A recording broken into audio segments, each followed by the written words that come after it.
अगर किसी ख्वाम को बदनाम करना है तो पहले उसका जुबान खींच लो।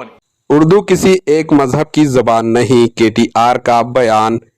रियासती वजीर बल्दी नज़्म व नस्क व IT वजीर KT रामाराव ने कहा कि उर्दू किसी एक मजहब की ज़बान नहीं है। आपके हमारे दादा ने उर्दू ज़बान सीखी थी और इन्होंने उर्दू मीडियम से ही तालीम हासिल की।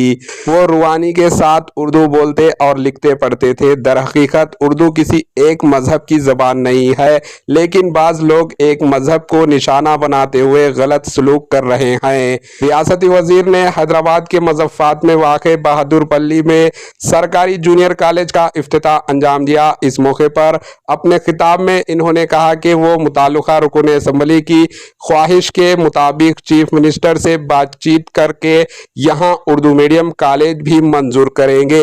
Bureau report AHN news. ఇద్దరు కూడా ఉర్దూలోనే రాసేది, ఉర్దూలోనే చదివేది, ఉర్దూవే ఫ్లూయెంట్ గా మాట్లాడగలిగేది. వాస్తవం ఏంటంటే ఉర్దూ ఒక మతం భాష కాదు.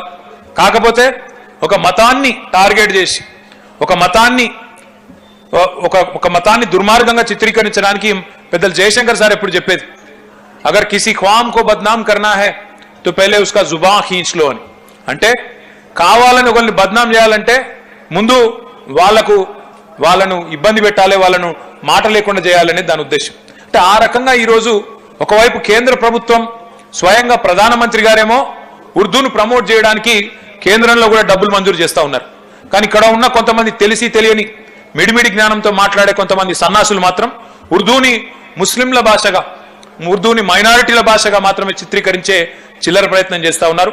ఆ అజ్ఞానులకి, అవివేకులకి నేను చెప్తా ఉన్నా, ఉర్దూ లాంటి తీయటి భాష, తెలుగు లాంటి తీయటి భాష ఏదైనా చక్కగా నేర్చుకోవాలని ఆసక్తి ఉన్న వాళ్ళు ఎవరైనా తప్పకుండా నేర్చుకోవాల్సిందే. మైనారిటీ విద్యార్థులు తెలుగు నేర్చుకోవాలంటే తెలుగు నేర్చుకునే అవకాశాలు ఉండాలి. అదేవిధంగా ఎవరైనా ఇతరులు ఉర్దూ నేర్చుకోవాలని ఆసక్తి ఉంటే ఉర్దూ నేర్చుకునే అవకాశం ఉండాలి. అందరం కలిసి ఇంగ్లీష్ నేర్చుకుంటామంటే ఇంగ్లీష్ నేర్చుకునే అవకాశాలు కూడా ఉండాలి. ఈ ప్రభుత్వం మతాల ఆధారంగా, కులాల ఆధారంగా చిల్లర రాజకీయాలు చేసే ప్రభుత్వం కానే కాదు.